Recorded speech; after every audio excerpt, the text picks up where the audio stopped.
let's talk about Secret Wars 2099 number 1.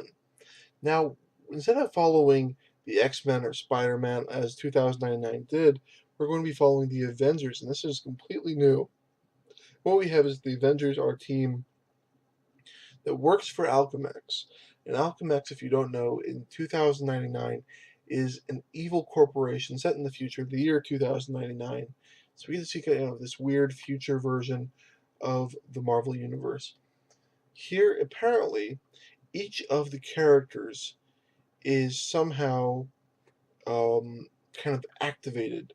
So we start off with a kind of a girl on a date, and it turns out that she's Black Widow. And her personality as Black Widow and as just a regular person are completely different, and that's kind of cool. They're apparently they get somehow activated, and they don't really have a whole lot of control over it, and they might even work a desk job as their regular human identity. And we see this with Captain America. Captain America is this woman who's very buff as Captain America, and she's a bit smaller as just herself. They also have Hercules, and this Hercules, I kind of wonder if he's a clone of our Hercules in the regular 616 universe, because he's he's not a good guy.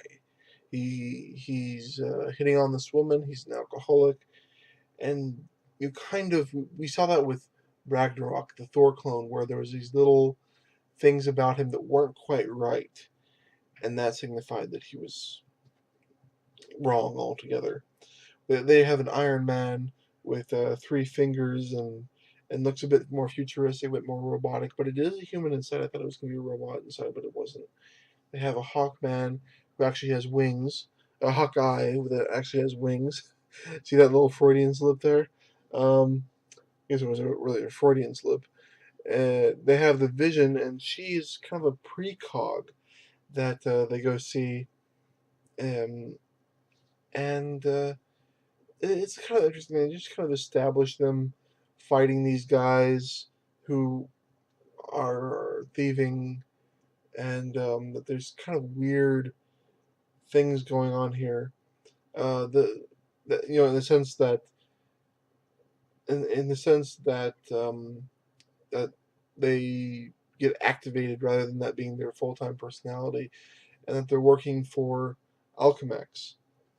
The final cliffhanger for the issue is that they reveal that they're going to be fighting the Defenders, and they show a picture from the next issue of them squaring off against 2099 Hulk. So that could be cool. I'm kind of curious to see what the roster of the 2099 Defenders will look like, but we'll see. And the art isn't that good in this issue. I'm going to go ahead and say that. It just isn't. The shading is these kind of ugly Rorschach ink blotches. I'm sorry, that's just the way it is. So if you really like 2099, go ahead and check this out. If you are kind of curious about futuristic Avengers, go ahead and check this out. There's not a whole lot going on here besides that. It's not like a non-stop smile fest like Battle World was, or kind of a nerd boner like Planet Hulk was. But it's not bad, except for the artwork. Have a good one.